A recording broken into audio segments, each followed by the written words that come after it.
दुर्गेश पांडे जी, राकेश जी, न्यायाधीश, उत्तर प्रदेश। राधे राधे। राधे राधे, जय श्री कृष्णा। भगवान श्री कृष्ण जी से कहिए कि हम लोग तो समय से न्याय नहीं कर पा रहे, लेकिन आप न्याय करने में देर ना लगाएं। आपको किसी कैदी को सजा देने में कितना समय लगा? आप तुरंत देते हैं क्या? फिर वो तो बहुत बड़े न्यायाधीश हैं, अनंत ब्रह्मांडों का हिसाब किताब है। पर जब नंबर आएगा तब वहां वकील की जरूरत नहीं है, क्योंकि आप साक्षी के अनुसार ही सजा दे सकते हैं, और वो स्वयं साक्षी है, उनको किसी साक्षी की जरूरत नहीं। बहुत बड़ा सिस्टम है। पर जिस दिन हिसाब होगा, अब देखो, जैसे लोग कहते हैं कि भगवान को तुरंत कर देना चाहिए। आपके हाथ में कैदी भी है, आपके हाथ में साक्ष्य भी है, लेकिन आप तुरंत नहीं कर सकते। उस पर कई तरह के विचार करने पर, और फिर उसको आजीवन सजा। गलती हुई 15 मिनट की, सजा आजीवन की हुई, पर सजा देते देते कई महीने लग जाते हैं, वर्षों लग जाते हैं। पर जब सजा दे दी गई, सुना दी गई, अब कोई उसकी काट नहीं होती, फिर उसको दंड भोगना पड़ेगा। ऐसे ही है, जैसे इसका सिस्टम है, जिस पापाचरण कर रहे हैं और पूर्व के पुण्य का विधान हमारे ऊपर लागू हो गया है, कोई संकट नहीं आएगा, कोई विपत्ति नहीं होगी, कोई अपमान नहीं होगा, और उसको लग रहा है बड़ी मौज है। और जहां वो पुण्य सिस्टम उसका खत्म हुआ, और ये पापाचरण और पूर्व स्टाक पापाचरण दोनों का ज्वाइंट हुआ, अब जो विध्वंस मचेगा उसके जीवन में, वो सह नहीं पाएगा। अब जैसे धर्मात्मा पुरुष ठीक से चल रहा है, पर उसका पाप भोगने का समय आ गया। अब वो बहुत ठीक चल रहा है, पर हर कदम लड़खड़ा रहा है, हर कदम उसको विपत्ति आ रही है, हर कदम अपमान मिल रहा है। अगर वो धैर्य से इसको भोग ले, और पूर्व का सुकृत और अभी का धर्म दोनों मिलेंगे, प्रकाशित हो जाएगा। अब ये जरूर है कि हमारे मालिक का रजिस्टर थोड़ा विलंब से खुलता है, पर जिस दिन खुलेगा फिर किसी की ताकत नहीं है कि उसकी रक्षा कर सके। उनका यहां तो आप न्याय करेंगे, दंड विभाग दंड देगा, जेल, वो स्वयं में सब कुछ है।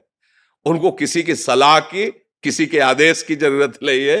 वो परम तंत्र स्वतंत्र, कर तुम अकर तुम अन्यथा कर तुम है। आपकी बुद्धि से ही आपको दंड दिलवा देंगे। बड़ा विधान उसका विचित्र, इसीलिए कहा जाता है डरते रहो कोई अपराध न बन जाए। नहीं तो समय अब ऐसा नहीं है कि आपने अभी अपराध किया और आपके घर में आग लग गई और सब देख रहे कि यार देखो ये अपराध की आग लग गई ना, ऐसा नहीं है। अपराध किया है आप, उसका दंड मिलेगा, सिस्टम है उसका, कानून जैसे यहाँ का कानून। अब तुरंत तो ऐसा नहीं कि फांसी में चढ़ा दिया, बिल्कुल सब गवाही फिट है तो ऐसे तुरंत ले जाकर फांसी में चढ़ा दोगे क्या? पहले आपके द्वारा वो पूर्ण निरीक्षण होगा, हाँ बिल्कुल साबुत पक्के हैं, बिल्कुल गवाही पक्की है, अब उसका निश्चय करके। इसीलिए कई जन बैठते हैं, कई अदालतों का स्वरूप भी है, इससे ऊपर फिर इससे ऊपर फिर, मतलब उसको बिल्कुल निश्चित अपराधी को दंड मिलना चाहिए, और जो अपराधी नहीं है उसको मुक्त करना चाहिए। इसके लिए बड़ा विधान। अच्छा, यहां तो धोखा भी हो सकता है, साक्ष्य गलत उपस्थित कर सकते हैं, और आपने देखा है नहीं साक्षी के अनुसार ही लेकिन वो तो साक्षी है, वो स्वयं साक्षी है, वो सबके हृदय में बैठा हुआ देख रहा है। पर यह जरूर है कि रजिस्टर थोड़ा विलंब खुलता है, क्योंकि ऑफिस बहुत बड़ी है, अनंत ब्रह्मांडों का हिसाब किताब है। तो इसलिए उनसे कहने की जरूरत नहीं है, वो आपकी भी बुद्धि में बैठे हुए हैं और चराचर जगत की बुद्धि में। तो इसलिए जो भगवान आपको प्रेरित कर रहे हैं, आप अपने धर्म का पालन करते हुए सत्य पे चलिए, तो आपकी बुद्धि में ही सारथी बने बैठे हुए हैं, वो आपके ही हृदय में बैठे हुए हैं वो।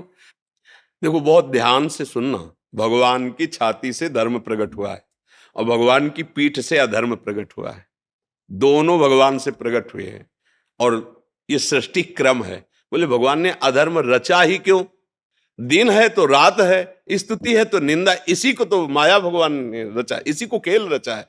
अब जीतो, निगेटिव पॉजिटिव दोनों रच दिए, अब किस पे चलते हो? सुमति कुमति दोनों रच दिए, धर्म अधर्म दोनों। खेल तो तभी होगा ना, विपक्ष ना हो तो खेल कैसा? तो ये खेल है जगत, इसमें दो पार्ट रखे गए। आप किधर चलना चाहते हो? एक पक्ष अधर्म का है, और दोनों उन्हीं के हैं, और कभी अधर्म को बलवान बना देते हैं और कभी धर्म को बलवान बना देते हैं। ये उनका खेल चलता रहता है। भला उस ईश्वर के खिलाफ कोई एक कदम रख सकता है?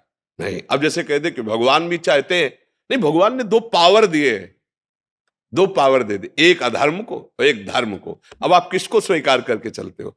देखो, जो दुनिया को दुख पहुंचा रहे हैं उनके भी बहुत अनुयायी हैं, और जो दुनिया को सुख पहुंचा रहे हैं उनके भी बहुत अनुयायी है। ये दोनों अनुयायियों भेजता कौन है? इन दोनों को पावर कौन दे? ये सारा खेल बस ये, या रास्ते रघुनाथ कर बेग न जाने कोई, जो जाने रघुपति कृपा तो सपने मोह न होए। अपने कर्तव्य का पालन करो। तुम्हें इस संसार रूपी नौटंकी में कौन सा स्वांग दिया गया है उसको देख लीजिए। जगन नाटक वैभवा, गोपाल शास्त्र नाम में ये जगन नाटक भगवान का वैभव प्रकाशित, तुम्हें स्वांग क्या दिया गया है? जज का। तो जितना तुम्हें ज्ञान दिया है उसके अनुसार तुम्हें न्याय करना, ये भगवान की पूजा होगी। भगवान का स्मरण करते हुए किसी के धन या किसी के बल प्रभाव से दब करके न्याय नहीं, भगवद आश्रित होकर सत्य पे, ये भगवान की पूजा होगी। और जब भगवान प्रसन्न हो जाएंगे तो इस स्वांग से आपको मुक्त कर देंगे।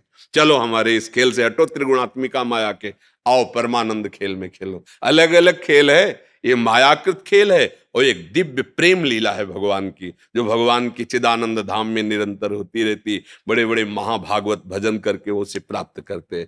तो उनसे कहने की जरूरत नहीं है, वही सब रूपों में अपना विस्तार करके खेल रहे हैं। निवेदन हमारा जी, हाँ जी, एक बार हंस दीजिए, आप हाथ ऊपर करके। नहीं तो ऐसे कैसे हंसते में तो अब जैसे कोई ऐसी बात आवे ना, अब जैसे रोल में हंसला हो तो अलग है, ये जो हंसी होती है ना ये आनंद की छकन में होती है। जैसे कोई भागवतिक बात कही और एकदम हृदय आनंदित हो गया, उस वो एक अलग। अब जैसे बनावटी में हंसा जाता है ना तो उसमें स्वाद नहीं होता है। नहीं देखो ना, जैसे नाटक में भी तो हंसते हैं तो उसमें स्वाद थोड़ी होता है। एक ब्रह्मानंद की छकन में, भगवदानंद की छकन में जो हंसी आती है वो लुभायमान करती है। और ऐसे हंसना लुभायमान तो कॉमेडी नहीं, कॉमेडी कहते, क्या कहते हैं? हाँ, मैं अंग्रेजी नहीं अब ये अंग्रेजी ले आती तो इसीलिए, तो उसमें क्या हंसी में है इसलिए। पर हमें अच्छा कि जैसे आप जैसे विज्ञ पुरुष, आप जैसे हमारे राज्य पदों में विराजमान जन यदि सत्य को, धर्म को लेकर चलेंगे तो हमारे समाज को बहुत बड़ा लाभ मिलेगा। क्योंकि अगर जो आप जैसे बड़े पदों में बैठे हैं, अगर आप धर्म को नहीं जानेंगे, सत्य को नहीं जानेंगे, तो कहीं ना कहीं आप किसी के दबाव में आ सकते हैं, धन के दबाव में आ सकते हैं, किसी के बल के दबाव में आ सकते हैं। और अगर आप धर्म को जानेंगे तो आपको फोन भी आवे कि फिर हम आपको देख लेंगे, कुछ नहीं हो सकता।